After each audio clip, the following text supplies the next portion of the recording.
The end of Stranger Things was always going to ruffle a few feathers. There were bound to be characters you loved that didn't make it into the final moments of the show, story decisions you ultimately did not agree with, but I don't think anybody expected it to go this poorly for Netflix and the Duffer Brothers, who must be panicking, as now episode 7 of Stranger Things season 5 has become the lowest rated in the show's history. I have a few different things to show off, but before I get into the topic, if you enjoy the content I create, check out the links in the description, join the community in my live streams, and consider supporting through Patreon or YouTube memberships. Now, I think we all expected the ending to have a lot of controversial decisions being made in it. I think that you either had Vecna secretly being the good guy controlled by the Mind Flayer and he was wronged, or you had characters like Eleven making bad decisions, or of course when we saw the end of part 1, Will potentially being controlled by the Mind Flayer, Will having these powers that basically make Eleven not important anymore. There were always going to be some kind of problems with this finale, judging by part 1, but yes, I do not believe anybody expected it to go this poorly. It feels like such a different show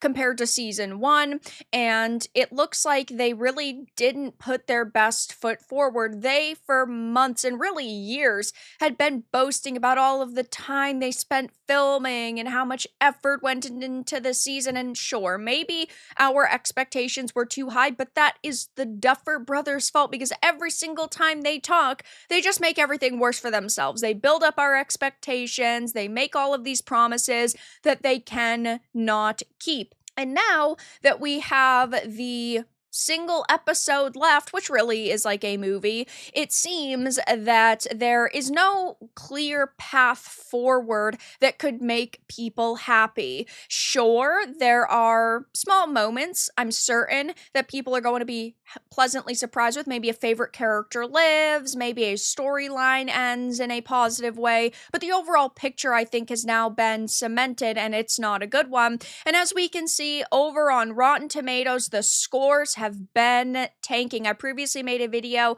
yesterday and it was at a 65%. Now it's at a 57%. And before part 2 had dropped, it was actually sitting at a 79%. So that just highlights how poorly received this is. But it's not yet at the level of Game of Thrones Season 8, as that was at a 30%, but with how quickly this is tanking, the final episode is going to make or break it. Either a lot more people are going to be leaving positive scores because they like how it ended, or it's just going to infuriate the rest of the people who are still trying to defend it tooth and nail. Either way, 57% is definitely not good, especially for such a cultural phenomenon. Stranger Things has had its highs, it has had its lows, but the overall picture was pretty decent. I personally prefer Dark on Netflix. It is the darker, grittier, more adult version of Stranger Things. I highly recommend you watch that if you haven't yet, and I do genuinely believe that if that was an English show, it would have done crazy numbers for them. It would have been their largest show yet, but it is Stranger Things that is their number one, their golden goose,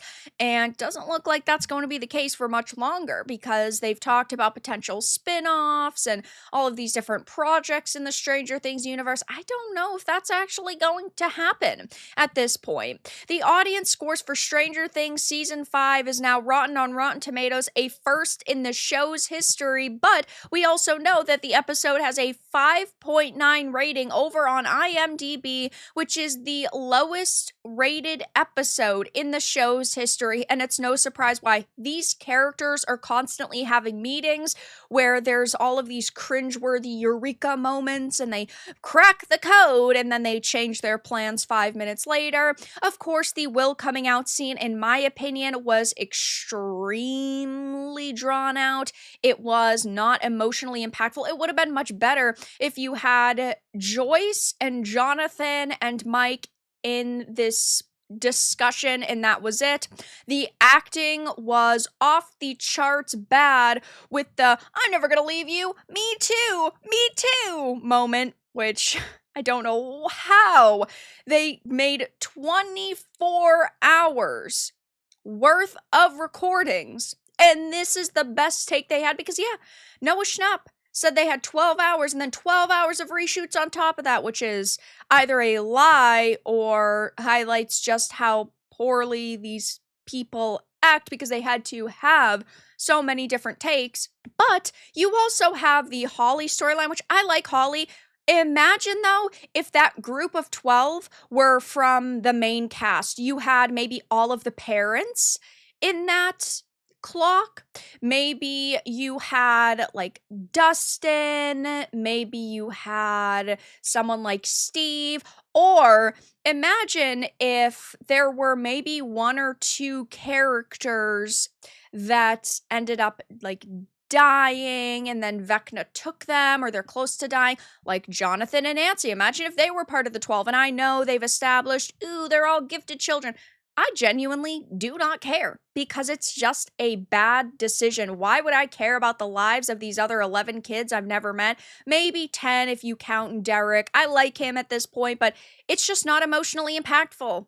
There's 100 other things that they could have done differently that would have made it better. It's not just the Will gay scene that ruins this episode and really severely damaged this season. But I'm clearly not alone in my thoughts. Season 1, Dungeons and Dragons. Season 5, Go Go Gay Beam! Which is just so freaking funny, in my opinion. No hate to Holly, but I can't help but imagine how much more compelling season 5 would have been if each of Holly's scenes / her arc was substituted with Mike emotional Mad Wheeler escape, Vecna Henry angst, Mike in the abyss falling from the sky, and Nancy seeing that. Yes, and I do completely agree with this. There are other ways that they could have told this story that would have been much more compelling because the main cast feels like a side cast now, and this is just what happens when you refuse to kill off characters. You've got 30 characters who are all doing something. I think that it is ridiculous, and I think by this point in time, the main cast should have been brought back together after this part 1 going into part 2 shift happened. Part 2 should have just been the main squad going off doing things, but they've sidelined these characters in order for ones like Holly to thrive, and I just don't like that decision. As we can see, the Stranger Things creators apparently spent more time writing Will's coming out scene than the show's world-ending plot, which is crazy. The revelation comes directly from the co-creator, Matt Duffer, in a post-episode breakdown interview with Variety. We were so concerned about getting it right. We're definitely nervous about how it's going to go over with everyone. It was a terrible scene. If you had a better written scene, it would not be facing nearly as much backlash. And maybe part of this is really on Noah Schnapp because his acting during it was really abysmal. Like the crying face that he gave was horrendous. But either way, yeah, this was always going to be controversial. You have him coming out to all of these different characters, and it just doesn't really, in my opinion, sit well with me. It's not the right tone. Why do we care about your sexuality when the world is about to end? Like, I think it's very low on the priority list. Also, if the deepest, darkest secret Vecna could find out about Will is that he's gay, I'm sorry, you are a one-dimensional character and you suck. Like, Duffer Brothers, the people who wrote all of these seasons, you need to do better because clearly there had to have been something better than I'm gay.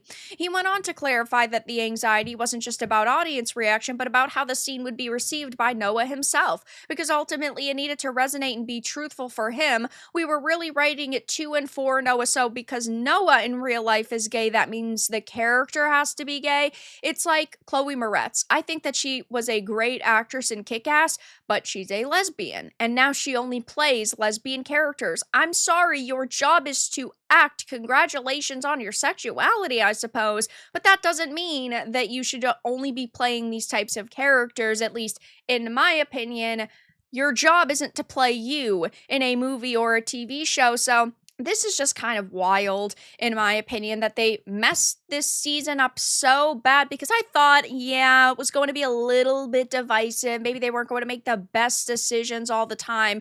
They were going into it with a very large cast, a lot of different storylines that had to be cleared up. Wow, have they completely fumbled the end of this cultural phenomenon? So, with the one movie length episode left, it will be interesting to see what they do, the decisions they make. Right now, things are not looking very positive for Netflix. But that's all that I really had to discuss in this video. Let everyone know your thoughts in the comments below. If you found this important and informative, make sure to give it a like, share it, and subscribe to the channel. And if you didn't, give it a dislike. I appreciate your support either way, but I'll talk to you all again in the next video really soon.